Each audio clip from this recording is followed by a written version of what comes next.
हम हरियाणा के अंबाला में मौजूद हैं, जहां पर भारतीय मसीह समाज की एक मीटिंग हुई है। हमारे साथ आचार्य विकास मसीह जी मौजूद हैं। आज यहां मंच से कहा गया कि ये कोई पॉलिटिकल पार्टी नहीं है, तो आखिरकार क्या मैसेज लेकर आज आप यहाँ पर पहुँचे? देखिए, हम सब लोग प्रभु यीशु मसीह के शिष्य हैं और मसीह समाज जो है एक बहुत बड़ा समाज है पूरे विश्व में, जहाँ लाखों करोड़ों अरबों लोग प्रभु यीशु मसीह के शिष्य हैं। और ये समाज की जो एकता है और समाज की आवश्यकता है उसको लेकर बातचीत हुई।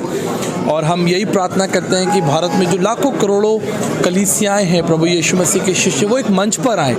एक परिवार जैसे एक व्यक्ति दूसरे परिवार के लिए आशीष का कारण होता है, तो यही हमारे लिए प्रार्थना है कि बहुत से पासवान हैं, बहुत से सेवक हैं या बहुत सी कलीसियाएं हैं या व्यक्तिगत विशेष कोई है, उनकी क्या समस्याएं हैं, समाज की क्या समस्याएं हैं और किस तरीके से भारतीय मसीह समाज उनके साथ खड़ा हो सकता है। देखिए, जब भी कोई संगठन संगठित होता है तो उसका एक एजेंडा होता है। तो पहले ही जो मसीह समाज है उसमें बहुत सारी ऐसी बातें उठती हैं, क्योंकि आपने देखा है कि बहुत सारे संगठन ऑलरेडी बने हुए हैं और कई बार लोग उनसे जुड़ते हैं, कहीं नहीं जुड़ते हैं।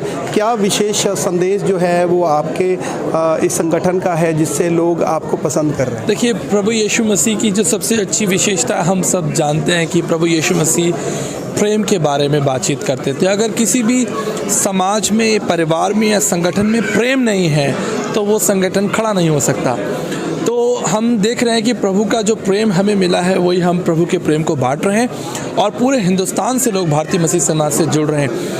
गुजरात से लेकर हरियाणा, राजस्थान और मतलब सारे स्टेट्स, हिंदुस्तान की सभी मतलब 80 शहरों में ये मीटिंग्स हो चुकी हैं भारतीय मसीह समाज की, और रोज़ाना ये मीटिंग्स हो रही हैं।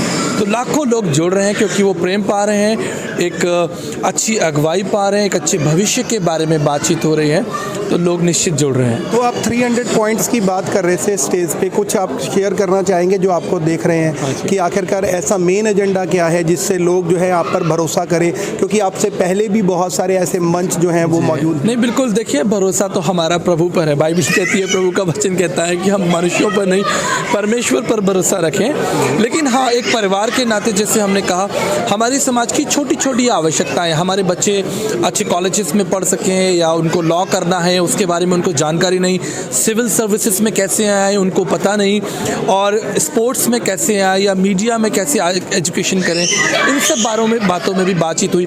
प्लस हमारे समाज में जो विवाह की कई बार समस्याएं आती हैं, जो परिचय सम्मेलन है उसके बारे में भी हमने बातचीत की, और जॉब्स के बारे में बातचीत की। मान लीजिए अगर मेरा बिजनेस है तो मेरे पास अगर कुछ लोगों की आवश्यकता है तो मैं आपसे बात कर सकता हूँ, आप मेरे यहाँ जॉब के लिए भेज सकते हैं। तो जब आप संगठित होंगे तो आप बहुत सारी लड़ाई को जीत सकते हैं, बहुत सारी बातों में आप विजेता हो सकते हैं। तो मुझे पूरा विश्वास है कि हमारा जो संगठन है भारतीय मसीह समाज, ये सामाजिक, आत्मिक, पारिवारिक हर क्षेत्र में और अपने देश की उन्नति के लिए, सबसे बड़ी बात है केवल अपनी उन्नति के लिए नहीं लेकिन देश की उन्नति के लिए।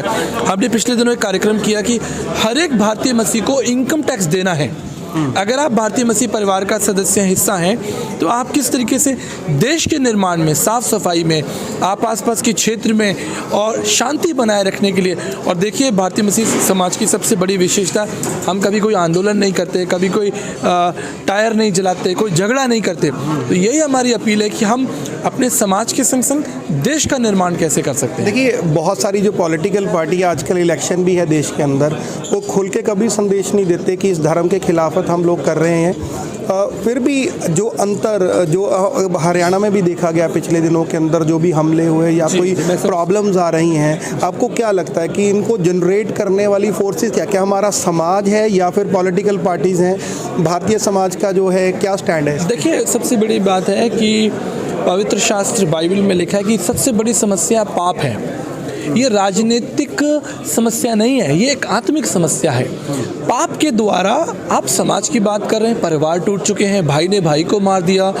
आप सब जानते हैं जो बाइबल पढ़ते हैं, आज समाज की क्या दशा है, समाज किस ओर जा रहा है। एक समाज दूसरे समाज से लड़ाई कर रहा है, या मैं तो कहूँगा एक परिवार दूसरे परिवार के विरोध में है, बाप बेटे के विरोध में है, पति पत्नी। अभी हमारे यहाँ जयपुर में मैं बात कर रहा था, लगभग 40,000 डिवोर्स केसेस हैं। तो ये जो सारी समस्याएं ये पाप के कारण हैं, और इसलिए प्रभु यीशु मसीह का वचन जो है वो हमारे जीवन को बदलता है, हमें एक नई ऊर्जा, एक नई आशा देता है। तो भारतीय मसीह समाज की ओर से हम देखते हैं कि जो भी कुछ परसिक्यूशन हुए हैं पिछले दिनों, कहीं भी हुए, हम उनके लिए प्रार्थना करते हैं, और यीशु मसीह का जो संदेश है क्षमा करो, हम उसी संदेश पर अडिग हैं कि हम क्षमा करेंगे। लेकिन भारत की जो कानून है वो भी हमें सहारा देता है। हम भारत के कानून पर विश्वास करते हैं, हम अपने संविधान पर विश्वास करने वाले लोग हैं, हम पुलिस पर विश्वास करने वाले लोग हैं। तो हमारा पूरा विश्वास है कि अगर कहीं इनजस्टिस हो रहा है तो कानून व्यवस्था और कानून की सहायता से भी हम न्याय की लड़ाई लड़ सकते हैं। मैंने स्टेज पर देखा आपने मंत्री कहकर भी संबोधन किया, महामंत्री कहकर भी संबोधन किया। क्या आप लोग आने वाले समय में इस मंच से क्या इलेक्शन भी लड़ सकते हैं? देखिए, ये तो राजनीतिक गठन नहीं है, ये तो एक आत्मिक और एक सामाजिक गठन है। हमने पोस्ट इस तरह से दिए ताकि लोगों को उनकी जिम्मेदारियां पता चले। नहीं, अगर उन्हें आपको कोऑर्डिनेटर नहीं बनाया तो आप कुछ नहीं करेंगे, आप केवल एक कार्यकर्ता हैं। लेकिन जब आप संगठन मंत्री हैं, आप व्यापार मंडल के मंत्री हैं, तो आपकी जिम्मेदारी हो जाती है। लेकिन हाँ, मैं मसीह समाज को प्रेरित करूंगा कि आपकी जो भी स्थानीय पार्टी हैं, ज़रूरी नहीं है कि आप कोई नई पार्टी खोलें, जो एग्जिस्टिंग पार्टी हैं, जो पार्टियां आपके सपोर्ट में हैं, आप ज़रूर उनके संग खड़े हों और देश का निर्माण करें।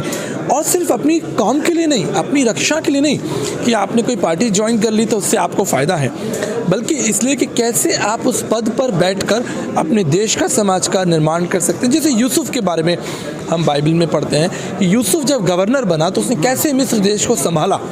तो हम प्रेरित करते हैं हमारे जवानों को, बहनों को, भाइयों को कि राजनीति में आए, हरियाणा की राजनीति में आए, उत्तर प्रदेश की राजनीति में आए।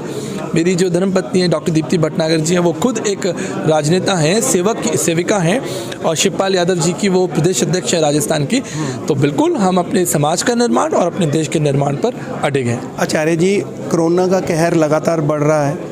आपने देखा कि बाहर अमेरिका, ब्रिटेन में 14-14 लाख केस आ रहे हैं। तो मसीह होने के नाते, आचार्य होने के नाते आप क्या जो कामना है लोगों के लिए करते हैं, या क्या संदेश आप देना चाहते हैं? देखिए, इस तरीके की बीमारियां पहले भी आई हैं, और हम सब जानते हैं कि इससे केवल भारत देश नहीं लेकिन संपूर्ण देश ही ग्रसित रहा है। लेकिन हाँ, आने वाले दिनों में हमें और सावधानियां रखनी चाहिए। अभी जो नए गाइडलाइंस आते हैं उनको, प्रोटोकॉल को हमको फॉलो करना चाहिए। हाँ ठीक है, आप अपनी स्वतंत्रता, उसके संग संग जो गाइडलाइंस है उसको भी आप फॉलो करें। हमने देखा है कि आप वेदों के बारे में बहुत उसके लिए आप चर्चित हैं। आप एक श्लोक बोलकर क्या दर्शकों को प्रेरित करना चाहेंगे कि देखिए, मैं भारतीय दर्शन का छात्र हूँ और मैंने 9 दर्शन पढ़े हैं। सांख्य दर्शन, वेदांत दर्शन पढ़ा है मैंने, और वेदांत सारे लगभग वेदों पुराणों का अध्ययन किया है। लेकिन सारे वेद पुराणों का जो निचोड़ है वो गीता के 18 अध्याय 62 श्लोक में मुझे मिलता है। वहाँ लिखा है, तुम्हें शरणम गच्छम सर्वभाविन भारतनम तत्व प्रसादनम प्रशासी शाश्वतम। जहाँ अर्जुन ने कहा कि मुझे मोक्ष कैसे मिलेगा, तो श्री कृष्ण ने उनको जवाब दिया, उस परमेश्वर के अनुग्रह से, शाश्वतम देवानुग्रह हेतुक्रम, उस परमेश्वर के अनुग्रह से आपको मोक्ष मिलेगा। और इसीलिए तो हम सब लोग आराधना करते हैं, भक्ति करते हैं, ताकि हमें मोक्ष मिले। और अंततः वो मोक्ष जो है वो प्रभु यीशु मसीह के अनुग्रह से हमें मिला है। और इसके लिए हम धन्यवाद करते हैं कि परमेश्वर ने अपना अनुग्रह सारी मानव जाति पर अपने पुत्र यीशु मसीह के द्वारा किया है। तो ये थे भारतीय मसीह संघ के प्रमुख आचार्य विकास मसीह जी, जिन्होंने एक संदेश जो है वो साफ तौर पर दिया है। लोग इनके साथ जुड़ रहे हैं। आप देख सकते हैं कि बैनर यहाँ पर मौजूद है, जो यहाँ पर हरियाणा में ये जो मीटिंग है वो की गई है, और बहुत सारे हरियाणा के जो लोग हैं वो इनके साथ जुड़े हैं। अब देखने वाली बात ये होगी कि क्या ये जो पार्टी की लहर है एक लोक लहर बन पाएगी। जतन स्टीफन, P7 न्यूज़, अम्बाला।